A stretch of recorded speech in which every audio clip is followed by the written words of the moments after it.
శివారు కాల్వగట్టును నివసిస్తున్న పేద ప్రజలను బలవంతంగా ఖాళీ చేయుటకు బుల్డోజర్లతో పెద్ద ఎత్తున పహారాతో పోలీసులు చేరుకున్నారు. వాటిని అడ్డుకోవడం కోసం సిపిఎం నాయకులు బాధితులు ప్రతిఘటిస్తున్నారు.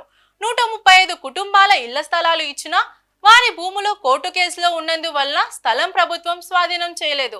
మొత్తం 10.50 ఎకరాల్లో కేవలం 2 ఎకరాల్లో మాత్రమే ఇళ్లులున్నాయి. మిగతా భూమిని అక్కడ భూస్వాములు ఆక్రమించుకున్నారు. వాటిని మాత్రం ఎమ్మెల్యే అధికారులు పట్టించుకోలేదు. పేదల ఇల్లు మాత్రమే దౌర్జన్యంగా కూల్చివేస్తున్నారని ఆవేదన వ్యక్తం చేస్తున్నారు. ఈరోజు పశ్చిమ గోదావరి జిల్లా పాలకోడేరు మండలం పాలకోడేరు గ్రామంలో అల్లూరు సీతారామరాజు నగర్ అనేది 1989 నుండి ఇక్కడ పేదలు 130 మంది ఇల్లు నిర్మించుకుని ఆ ఇళ్లు సంబంధించి కాపాడు చేస్తూ ఉన్నారు. వాళ్ళకి కరెంటు కనెక్షన్లు ఉన్నాయి, ఇంటి పన్నులు ఉన్నాయి, సిమెంట్ రోడ్డు వేశారు. అలాగే అందరికీ కూడా ఇక్కడ ఆధార్ కార్డు, రేషన్ కార్డు అన్ని కూడా ఇక్కడ ఉన్నాయి. వాళ్ళ జీవనం సంబంధించినటువంటిది ఇక్కడ స్వేచ్ఛగా సాగుతూ ఉంది. కానీ ఈ మధ్యకాలంలో రఘురామకృష్ణరాజు గారు ఎమ్మెల్యే అయిన తర్వాత ఈ నియోజకవర్గంలో అంటే జిల్లాలో ఎక్కడా లేదు, రాష్ట్రంలో కూడా ఇంత దారుణం ఎక్కడా లేదు. ఎక్కడ ఉత్తరప్రదేశ్లో బుల్డోజర్ రాజ్యం.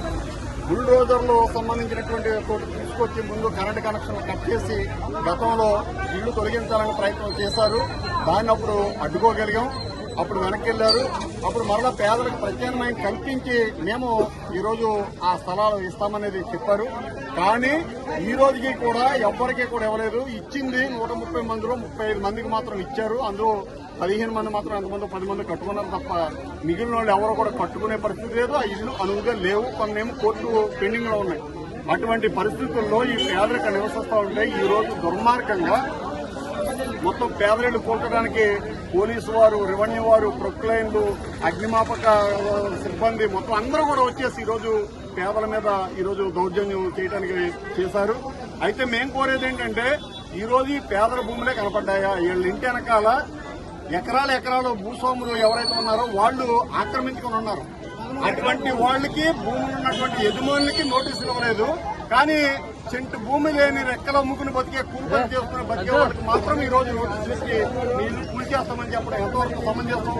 అందుకే మేమేం కోరుతున్నామంటే వీళ్ళకి ప్రత్యామ్నాయం చూపేదాకా కూడా మేము ఈరోజు ఈ ఉద్యమాన్ని కొనసాగిస్తాం. 2, ఈరోజు పోలీసులు నన్ను అరెస్ట్ చేయడం, పోలీసు వారికి సంబంధించిన వెహికల్ ని వెళ్ళకపోకుండా మహిళలకు సంబంధించి అడ్డుకున్నారు. ఇప్పుడు 4 మహిళలు స్పృహ తప్పి కోల్పోయారు.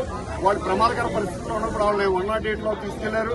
వాళ్ళకి సంబంధించి ఎప్పటికైనా మేము కోరేది ఏంటంటే ఈ ప్రభుత్వం మూర్ఖత్వాన్ని వదిలి వెంటనే ఈ రోజు ఇక్కడ వచ్చినటువంటి సిబ్బంది ఎవరైతే ఉన్నారో వాళ్ళందరూ వెనుదిరిగి వెళ్లి పేదలకు ప్రత్యేకమైన చూపించిన తర్వాత మాత్రం ఇవి మీరు తొలగిస్తారా ఏం చేస్తారో మాకు అనవసరం. అప్పటి వరకు కూడా మా పేదలు ఇక్కడి నుంచి కదిలేదు లేదు. పేదల అవసరం మా పేదల కోసం ప్రాణాలు అర్పించడానికైనా సరే మేము సిద్ధంగా ఉన్నామని ఈ రోజు ప్రభుత్వాన్ని హెచ్చరిస్తుంది.